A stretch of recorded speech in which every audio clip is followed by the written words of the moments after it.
నమస్కారం. హిందూ ధర్మ చక్రం ఛానల్కి స్వాగతం. నా పేరు శ్రీకాంత్ శర్మ. సనాతన ధర్మ విషయాల కోసం మన ఛానల్ని సబ్స్క్రైబ్ చేసుకొని ఫాలో.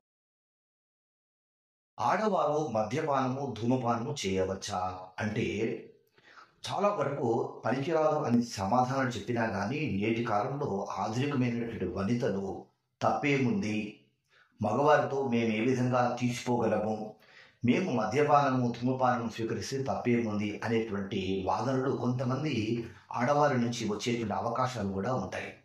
సరే, మద్యపానము ధూమపానము తాగడం అనేటువంటిది వారి వారి వ్యక్తిగతమైనటువంటి విషయము. ఆడవాళ్ళు మద్యపానము ధూమపానము చేయకూడదు అని నేను నిర్ణయించలేను, సలహా మాత్రం ఇవ్వగలను. అయితే ఈ ధూమపానము మద్యపానము కేవలం మగవాళ్ళకు పేటెంట్ హక్కు ఎంత మాత్రం కాదు. అవి ఎవరికైనా కానీ, జెండర్తో సంబంధం లేదు, ఎవరికైనా కానీ వారి ఆరోగ్యాన్ని నాశనం చేసేటువంటివి, ఇందులో సందేహం లేదు. మగవారేమి అతిథులు కాదు, మగవారేమి కొమ్ములతో పుట్టలేదు, మగవారేమి వాటిని బ్రాండ్ అంబాసిడర్లు కాదు. అయితే ఇప్పుడు ఈ విషయాన్ని ఎందుకు నేను వీడియో రూపంలో తీసుకుని వచ్చాను అంటే, సినిమాల ప్రభావము చాలా ఉంటుంది జనాల పైన. హీరో ఏ విధంగా చేస్తే ఆ విధంగా అనుకరిస్తూనే ఉంటారు. అయితే నేటి కాలంలో వచ్చేటువంటి అనేక సినిమాల్లో, వెబ్ సిరీస్లో అవసరం ఉన్నా అవసరం లేకపోయినా కానీ సినిమాల్లో ఉన్నటువంటి మహిళా పాత్రలతో మద్యపానము ధూమపానము అనేటువంటిది చేయించడము ఈ మధ్యకాలంలో అతిగా అయ్యింది. సరే, సినిమాల్లో ఇప్పుడు మద్యపానము ధూమపానము ఆ సన్నివేశాలు వచ్చినప్పుడు ఎప్పుడైనా కానీ ఒక మహిళా క్యారెక్టర్ ఆ పాత్రలో తాను మద్యం సేవిస్తున్నా ధూమపానం సేవిస్తున్నా కానీ ఆ పాత్రకు ఒక సందర్భం ఉండాలి. అంటే అప్పుడు ఆ పాత్ర ఒక విలన్గా ఉన్నటువంటి పాత్ర కానీ, లేదా బ్యాంక్ క్యారెక్టర్లో ఉన్నటువంటిది కానీ, లేదా చెడు వ్యసనాల్లో ఉన్నటువంటి స్త్రీ కానీ, ఇలాంటి పాత్ర అయితే కనుక అప్పుడు తాను మద్యం సేవిస్తున్నా, ధూమపానం సేవిస్తున్నా, లేదా డ్రగ్స్కు అలవాటు పడ్డా కానీ, ఎందుకంటే అప్పటికే ఆ క్యారెక్టర్ అనేటువంటిది పూర్తిగా ఆమె వ్యతిరేకమైనటువంటి ప్రయాణంలో ఉంది. తను ఒక నెగటివ్ రోల్ పోషిస్తుంది కనుక నెగటివ్కి సింబాలిజంగా ఈ పదార్థాలు సేవిస్తుంది అని చెప్పుకోవచ్చు. అలాంటి సింబాలిజాన్ని దర్శకుడు చూపించే ప్రయత్నం చేస్తున్నాడని కూడా మనం అర్థం చేసుకోవచ్చు. కానీ నేటి సినిమాల్లో అసలు అవసరం లేకపోయినప్పటికీ కూడా ఆ సందర్భంలో ఆ పాత్ర, మహిళా పాత్ర సిగరెట్ తాగడము మద్యపానం సేవించడం అవసరం లేకపోయినా కానీ ఈ మధ్య డైరెక్టర్లు ఆ పాత్రల చేత సిగరెట్లు తాగించడము, మద్యపానం మద్యపానం సేవించడం అనేటువంటిది చాలా వరకు ఈ మధ్యకాలం సినిమాలో చూస్తూనే ఉన్నాము. ఆ పాత్రలు బ్యాంకు పాత్రలు, నెగిటివ్ పాత్రలు మాత్రమే కాదు. ఒక పోలీస్ ఆఫీసర్, ఒక డాక్టర్, ఒక సాఫ్ట్వేర్ ఇంజనీర్, లేదా ఒక సోషల్ స్టేటస్ కలిగినటువంటి ఒక పెద్ద మహిళ, ఇలాంటి పాత్రలు అంటే హుందాతనాన్ని ప్రకటించేటువంటి, హుందాతనాన్ని చూపించేటువంటి పాత్రల చేత కూడా ఇప్పటి కాలం డైరెక్టర్లు ఈ మద్యపానము ధూమపానం వారి చేత చేయించడం అనేటువంటిది ఫ్రీక్వెంట్గా ప్రతి సినిమాలో కనబడుతూనే ఉంది. దానికి సంబంధించినటువంటివి కొన్ని చిత్రాలు, వీడియోలు నేను మీకు చూపించే ప్రయత్నము చేస్తున్నాను.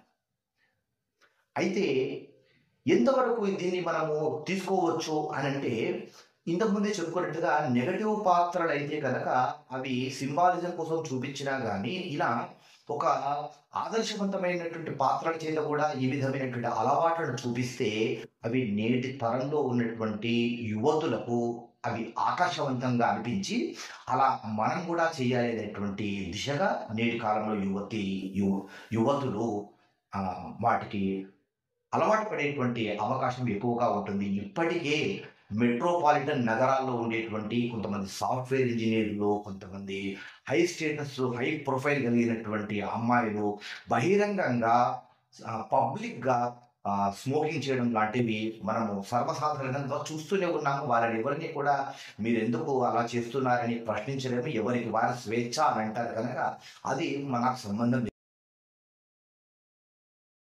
పురుషులతో పోలిస్తే స్త్రీకి భగవంతుడు ఒక గొప్ప వరాన్ని ఇచ్చాడు. అదే తల్లి కావడం. స్త్రీ తన గర్భములో శిశువును నవమాసాలు పెంచి పోషించేటువంటి అవకాశము భగవంతుడు కేవలము ఆడవాళ్లకు మాత్రమే ఇచ్చాడు. దీన్ని గర్భాలయము అని అంటాం మనం. అంటే ఆలయంతో సమానమైనటువంటిది, స్త్రీకి మాత్రమే ఉన్నటువంటి అవకాశం అది.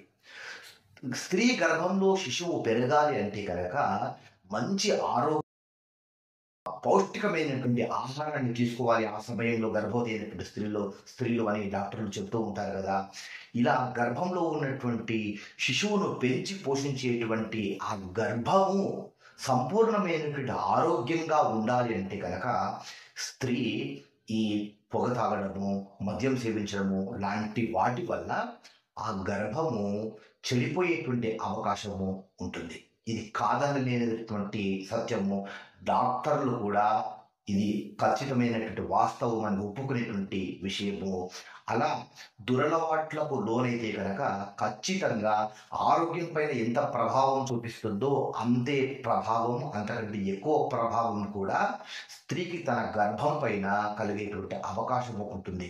ఇప్పటికీ కూడా డాక్టర్లు అందరూ కూడా పురుషులను హెచ్చరిస్తూనే ఉంటారు. మద్యం సేవించడం వల్ల, పొగ సాగడం వలన తండ్రి అయ్యేటువంటి అవకాశాలు కోల్పోయేటువంటి అవకాశాలు ఉంటాయి అని కూడా చెప్తూ ఉంటారు. కానీ స్త్రీ విషయంలోకి వచ్చేసరికి ఈ దుష్పరిణామాలు ఎక్కువగా ఉండేటువంటి అవకాశం ఉంటాయి. ఆ గర్భము పాడయ్యేటువంటి అవకాశం ఉంటుంది. ఇప్పటికీ నేటి కాలంలో 40 ఏళ్ళు వచ్చేంత వరకు ఆ అమ్మాయిలు వివాహం చేసుకోవడం లేదు, తమ సెటిల్ కావడం కోసము అంతకాలం మీరు ఎదురు చూస్తూ ఉన్నారు.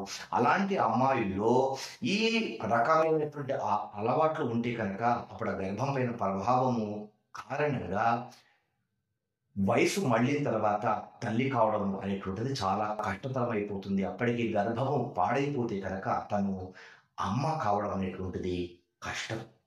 కనుక స్త్రీకి ఈ విధమైనటువంటి దురలవాట్లు ఎంత మాత్రం కూడా మంచిది కాదు.